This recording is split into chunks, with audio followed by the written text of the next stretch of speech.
Hello friend, welcome to Safwan classes. In today's lecture we will discuss about English root word am and ami. उससे पहले अगर आप इस channel पर नए हैं तो चैनल को सब्सक्राइब कर लें और बेल आइकन को ज़रूर प्रेस कर लें ताकि आपको नए वीडियो अपलोड होते ही नोटिफिकेशन मिलते रहें। इंग्लिश को अगर हम रूट वर्ड के थ्रू सीखें तो हमारे लिए ओकैब को याद करना बहुत ही ईजी होगा। हम किसी भी वर्ड की मीनिंग अगर नहीं भी जानते हैं तब भी हम उसको गेस कर सकते हैं। तो इसी सीरीज में ये आज हमारा दूसरा लेक्चर है जिसमें हम इंग्लिश के रूट वर्ड ए एम और ए एम आई को देखेंगे। कभी भी इंग्लिश में कोई भी वर्ड अगर ए एम या ए एम आई से स्टार्ट होता है और उसका लैटिन रूट वर्ड है तो उसका मीन्स होता है लव या फ्रेंडशिप। वो हमेशा रिलेटेड होता है प्यार या दोस्ती से। जैसे आपके सामने जो पहला वर्ड है वो है एमिएबल।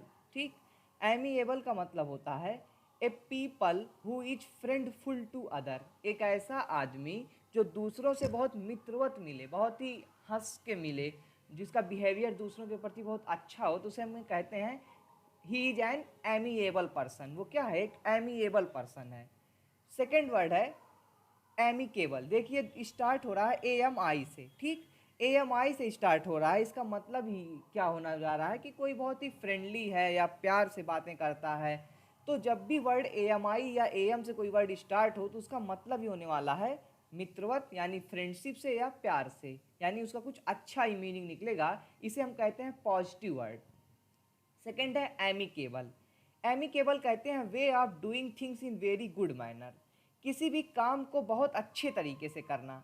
जैसे एक सिंपल सा एग्जांपल लें, कोई स्टूडेंट है जो अपनी कॉपी को बहुत सजा के बहुत ही अच्छी राइटिंग में बहुत ही खूबसूरत तरीके से लिखता है, सारे आंसर को प्रॉपर वे में लिखता है, तो हम उसे कहेंगे he is working amicable manner, कि वो एमिकेबल मैनर में काम कर रहा है। मतलब उसका काम करने का तरीका क्या है? बहुत ही अच्छा है। काम करने का तरीका बहुत ही अच्छा है। जैसे कुछ लोग हर जगह बहुत फाइन काम करते हैं तो वो होते हैं एमिकेबल। नेक्स्ट है एमिटी। एमिटी एक यूनिवर्सिटी भी है, एमिटी यूनिवर्सिटी। इसका मतलब होता है फ्रेंडशिप। अगला वर्ड है एमेट्री, पैशनेट लव रिलेशनशिप। एमेट्री हम कहते हैं एक ऐसा रिलेशनशिप जो पैशनेट लव रिलेशनशिप हो, यानी सेक्सुअल रिलेशनशिप जो होती है, दैट्स कॉल्ड एमेट्री। अगला वर्ड है amorous, related to love. Amorous का मतलब होता है प्यार से संबंधित। कोई भी चीज जो प्यार से रिलेटेड हो वो कहलाती है एमोरस। नेक्स्ट है एमेच्योर।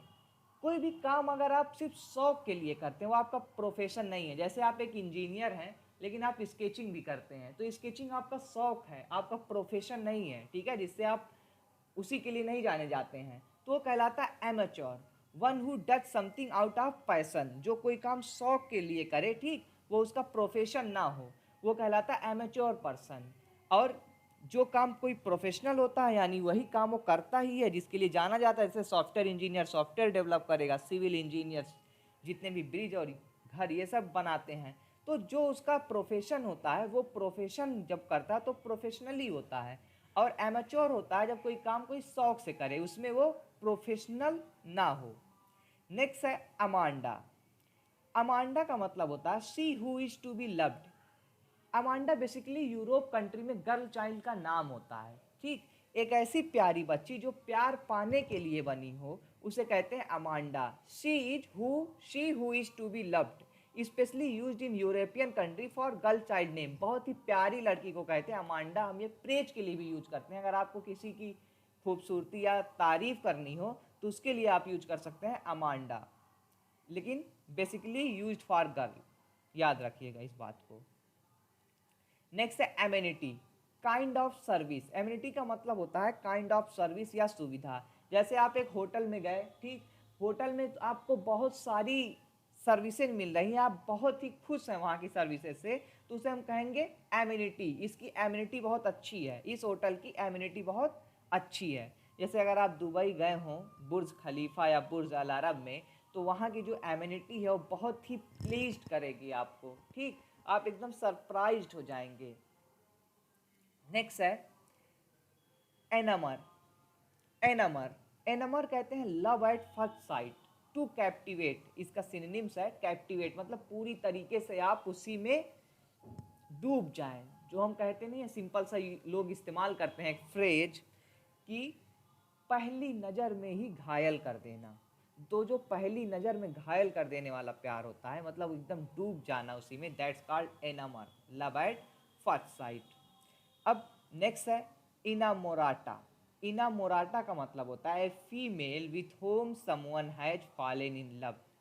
किसी लड़की को अगर कोई के प्यार में कोई पागल है तो उसे कहेंगे इनामोराटा। और इनामोराटो, सिर्फ ए को हमने ओ में चेंज कर दिया, इनामोराटो, तो हो जाएगा a male with whom someone has fallen in love. किसी बॉय के प्यार में कोई लड़की पागल है तो दैट कॉल्ड इनामोराटो। ठीक, तो ये डीप लव के लिए यूज होने वाले दो वर्ड हैं, इनामोराटा, इनामोराटो, बस मेल और फीमेल के लिए। और एनामर मतलब होता है लव एट फर्स्ट साइट, पहली नज़र में ही प्यार हो जाना। अब कुछ फॉरेन एक्सप्रेशन देखते हैं जो न्यूज़पेपर में आते हैं, जैसे amicus amicus curiae, friend of court. जो हमारी अदालत होती है उसमें impartial adviser to a court of law होते हैं। इम्पार्शियल एडवाइजर होते हैं जो पार्शियलिटी नहीं कर सकते। मान लो दो पक्षों के बीच में कोई मामला चल रहा है तो एक ऐसा एडवाइजर, ठीक, एक ऐसा फ्रेंड ऑफ कोर्ट जो दोनों की बातों को कोर्ट को बताए बिना किसी पक्षपात के, उसे कहते हैं एमिकस क्यूरे। नेक्स्ट है अमोर विंसी ओमनिया। तो अमोर का मतलब हो गया प्यार। आप देख कि भले से आपको मतलब नहीं पता लेकिन आप बता सकते हैं। अमोर का मतलब हो गया प्यार, लव, ठीक, ये एक लैटिन रूट वर्ड है। विंसिट का मतलब होता है जीतना, ठीक है, विंसिट का मतलब होता है जीतना।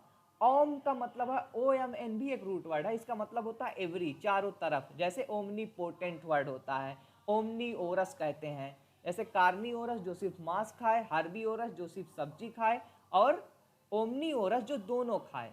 तो ओमनी का मतलब होता है सर्व, यानी एवरी। तो एमोर विंसिट ओमनिया का मतलब हो जाएगा लव कनकर्स ऑल, यानी प्यार सब कुछ जीत लेता है। अगला फॉरेन वर्ड है, ये फॉरेन एक्सप्रेशन है जो फॉरेन में इस्तेमाल होते हैं, आप न्यूज़पेपर में इसे देखेंगे।